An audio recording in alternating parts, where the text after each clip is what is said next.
KPM.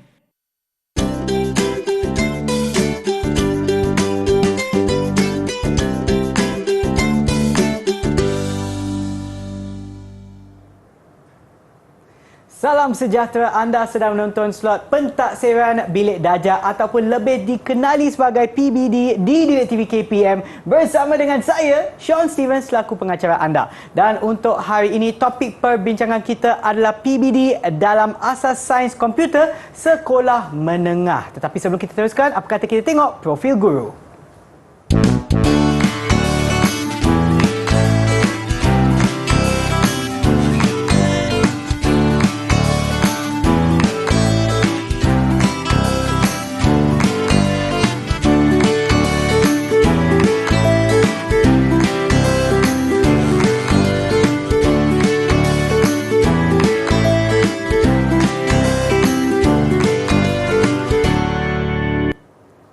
Dan bersama kita pada hari ini adalah Cikgu Ashikin dari SMK Felda Seri Sendayan, Seremban Negeri Sembilan. Hai Cikgu. Hai Sean. Apa khabar Cikgu? Alhamdulillah sihat. Sean sihat? Sangat sihat Cikgu. Dan kita juga ingin kenalkan jurubahasa isyarat kita pada hari ini iaitu Cikgu Fatimul Zahrah dari SK Putrajaya Presin 181 Wilayah Persekutuan Putrajaya. Hai Cikgu, apa khabar Cikgu?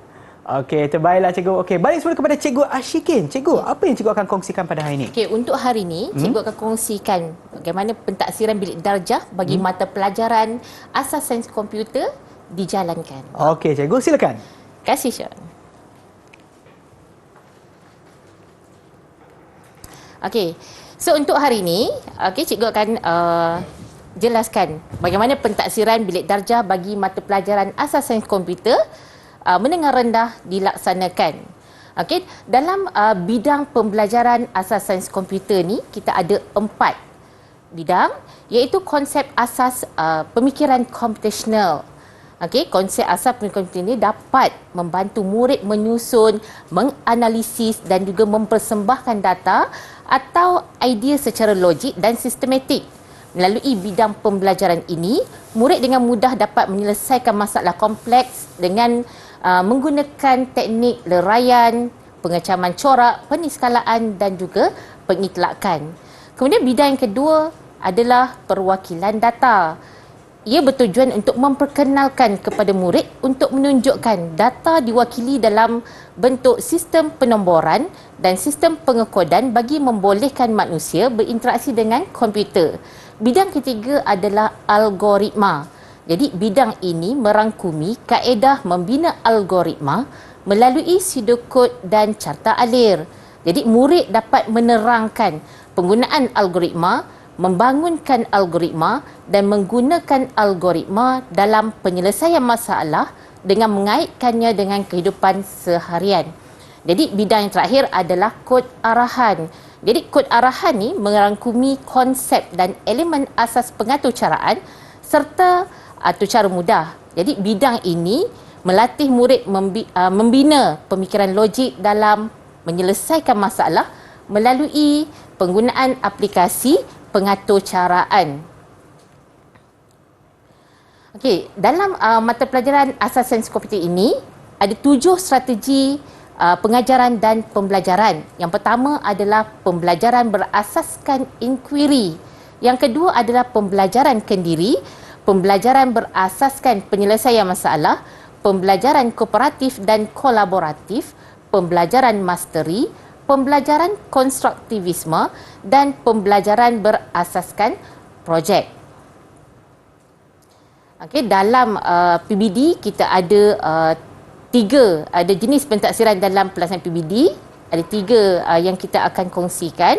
Sebagai pembelajaran untuk formatif, ia adalah untuk mentaksir perkembangan sebagai pembelajaran dengan murid membuat refleksi dan menilai perkembangan pembelajaran sendiri. Jadi pentaksiran kendiri dan juga rakan sebaya juga di bawah mentaksir perkembangan sebagai pembelajaran. Yang keduanya adalah untuk pembelajaran, iaitu formatif, mentaksir perkembangan untuk pembelajaran, iaitu guru merancang strategi dan juga mengenal pasti pengetahuan, kemahiran dan juga nilai murid. Yang ketiga adalah mentaksir perkembangan tentang pembelajaran, iaitu pada akhir unit pembelajaran penggal bulan atau tahun, dan data yang diperolehi bukanlah untuk perbandingan tetapi adalah untuk membantu guru, ibu bapa dan pihak sekolah merancang dan melaksana strategi yang bermakna. Okey, kaedah pentaksiran PDP ASK ni kita ada 5, iaitu rubrik, pentaksiran autentik, pemerhatian, portfolio dan juga kuis dan juga ujian. Kemudian dalam PDP ASK juga ada 4 kemahiran yang ditekankan, iaitu kemahiran penyelesaian masalah, kemahiran pengurusan maklumat, kemahiran manipulatif dan juga kemahiran komunikasi. Dan ini pula adalah bahan rujukan bagi mata pelajaran asas sains komputer menengah rendah. So kita ada dokumen standard kurikulum dan pentaksiran daripada tingkatan 1 sehinggalah tingkatan 3, dan guru-guru boleh perolehi DSKP ini di portal bahagian pembangunan kurikulum. Okey, ini adalah buku teks asas sains komputer tingkatan 1, tingkatan 2 dan juga tingkatan 3. Dan ini adalah buku panduan pelaksanaan PBD yang juga boleh diperolehi daripada portal bahagian pembangunan kurikulum. Okey, apa yang kita akan kongsikan hari ini adalah bidang pembelajaran 4.0 kod arahan dengan standard kandungan 4.1 kod arahan, dan ini adalah standard kandungan yang akan dibincangkan pada hari ini dengan standard pembelajaran ada 5 standard pembelajaran yang akan dikongsikan nanti. Okey, baiklah cikgu, dan sekarang kita akan berehat seketika. Jangan ke mana-mana, kita akan kembali semula di PBD di Didik TV KBM.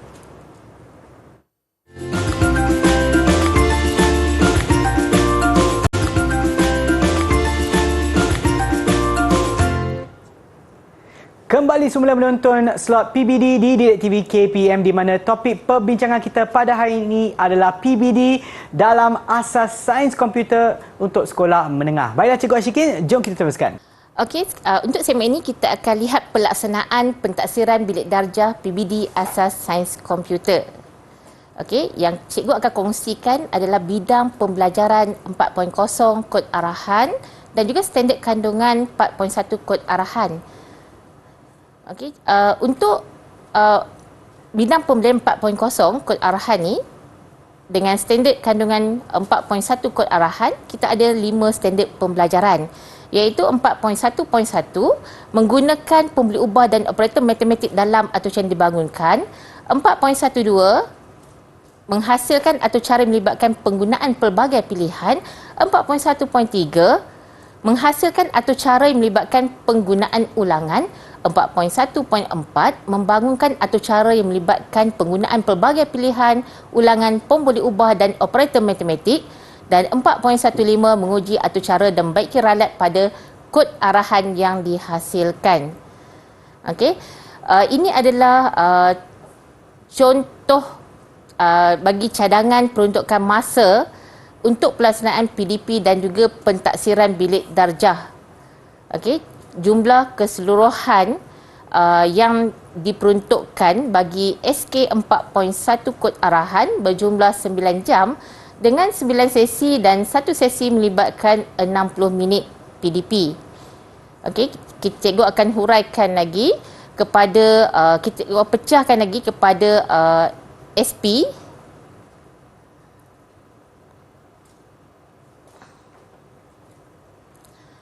4.1.1 menggunakan pemberi ubah operator matematik dalam aturan dibangunkan, dan peruntukan masa bagi SP 4.1.1 berjumlah 2 jam dengan 2 sesi dan 1 sesi berjumlah 60 minit.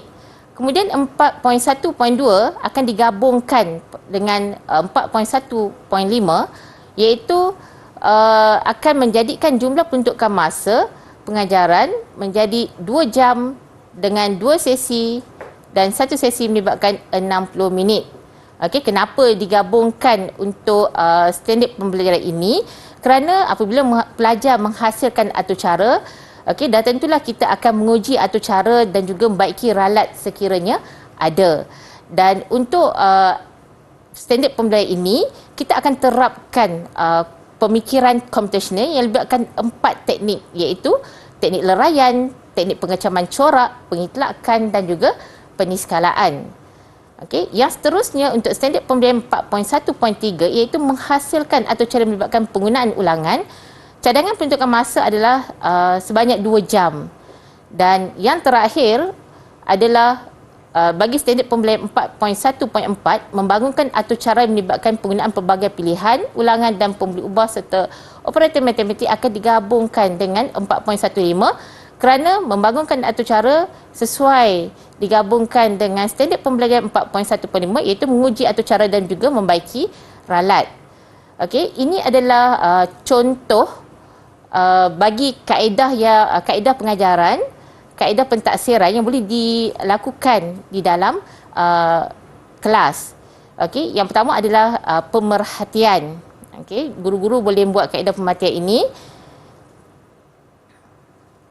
Kemudian yang keduanya adalah lembaran kerja. Okey, diberikan lembaran kerja selepas selesai PDP. Jadi untuk menguji sama ada murid-murid faham ataupun tidak selepas kita melaksanakan PDP tersebut. Okey. Ini juga adalah lembaran kerja yang dilakukan oleh murid. Okey, ini adalah tugasan berkumpulan yang dijalankan di dalam kelas. Okey, tugasan berkumpulan ini diberikan kepada murid di dalam kelas dan juga supaya murid boleh mencapai objektif dalam PDP. Okey, ini adalah antara teknik dengan menggunakan quizzes di dalam kelas supaya mencapai objektif pada hari tersebut. Okey, ini adalah contoh tugasan kumpulan diberikan dengan satu tugasan projek dalam membina Scratch. Pelajar diminta membuat animasi yang simple. Okey, ini juga adalah kuis dalam talian dengan menggunakan quizzes. Okey. Jadi pelajar-pelajar akan diuji dengan soalan objektif yang mudah dan guru boleh mendapat hasil yang pantas untuk mengetahui sama ada pelajar tersebut dapat mencapai objektif pada hari itu. Okey. Yang seterusnya, apabila selesai sahaja pelajar menjawab soalan dengan menggunakan quizzes tadi, okey, guru akan mendapat laporan dengan lebih pantas dan juga guru juga boleh melihat pelajar mana yang akan diberikan pemulihan, okey, dan pelajar mana yang telah mencapai objektif. Okey.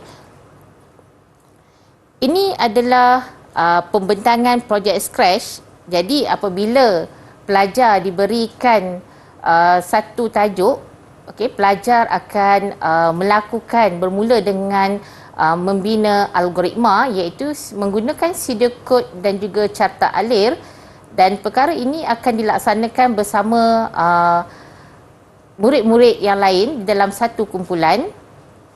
Okey, dan apabila selesai, murid akan membina atau cara tersebut dan membentangkan hasil kepada guru. Okey, ini pula adalah bagaimana kita akan membuat penjaminan kualiti. Okey, penjaminan kualiti ini adalah penting dalam PBD untuk dilaksanakan. Jadi penjaminan kualiti ini akan dilaksanakan mengikut ketetapan sekolah, mengandungi 4 aspek iaitu pementoran, kita ada penyelarasan, pemantauan dan juga pengesanan. Dan ini adalah contoh pementoran yang bertujuan untuk membantu memudah cara, membimbing dan juga meningkatkan kefahaman guru untuk melaksanakan PBD. Baiklah Cikgu, terima kasih, dan itu merupakan contoh-contoh yang diberikan oleh Cikgu Ashikin berkenaan dengan pelaksanaan PBD dalam bilik darjah. Dan sekarang kita akan berehat seketika, kembali semula selepas ini di PBD di Didik TV KPM.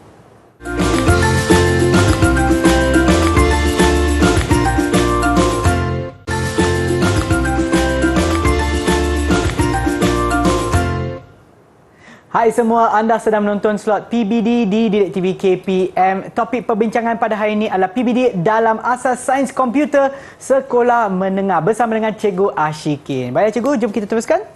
Okey, untuk segmen ini Cikgu akan terangkan perekodan dan pelaporan pentaksiran bilik darjah PBD Asas Sains Komputer. Okey, kita lihat dulu tafsiran umum tahap penguasaan asas sains komputer bermula daripada tahap penguasaan 1 sehinggalah tahap penguasaan 6. Kita lihat tahap penguasaan tertinggi iaitu 6. Tafsirannya adalah murid berupaya menggunakan pengetahuan, kemahiran dan nilai sedia ada untuk digunakan pada situasi baharu secara sistematik, bersikap positif, kreatif dan inovatif serta boleh dicontohi seperti menghasilkan model atau prototipe dalam bidang konsep asas pemikiran komputasional, perwakilan data, algoritma dan kod arahan. Okey, itu adalah tafsiran umum. Sekarang kita lihat kepada contoh yang dibincangkan pada hari ini iaitu standard prestasi bagi standard kandungan 4.1 kod arahan. Dalam SK 4.1 ini dia akan membincangkan tahap penguasaan bagi standard kandungan tersebut. Bagi tahap penguasaan yang tertinggi iaitu tahap 6, okey, tafsirannya adalah untuk membangunkan satu atau cara yang boleh dijadikan contoh, dimuat naik dan dikongsi bersama. Okey, jadi apabila pelajar boleh membangunkan satu atau cara, maka dia layak untuk mencapai tahap penguasaan 6. Okey, bagi macam mana kita nak menentukan TP bagi setiap SK iaitu standard kandungan dalam mata pelajaran.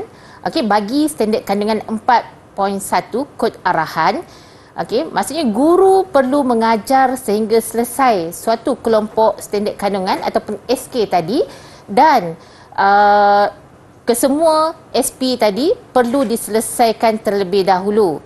Okey, dan kemudian barulah guru akan menentukan tahap penguasaan yang manakah murid layak untuk capai. Okey, jadi standard prestasi ini guru-guru boleh merujuk dalam dokumen standard kurikulum dan pentaksiran. Okey, ini pula adalah contoh perekodan guru. Okey, ini adalah contoh RPH. Okey, ini adalah contoh RPH, rancangan pengajaran harian. Apabila selesai pengajaran, okey, selesai pengajaran, maka guru akan melakukan refleksi. Okey, contoh, okey, 25 orang murid telah mencapai objektif dan 5 orang murid perlu diberi bimbingan secara intensif. Dalam guru-guru merekodkan refleksi tersebut, okey, bergantung kepada RPH guru-guru. Jadi dalam contoh yang diberikan, guru akan menulis nama murid yang perlu diberikan pemulihan, sama ada dicatat dalam RPH ataupun di dalam buku catatan. Okey. Kemudian ini adalah borang perekodan yang disediakan oleh bahagian pembangunan kurikulum.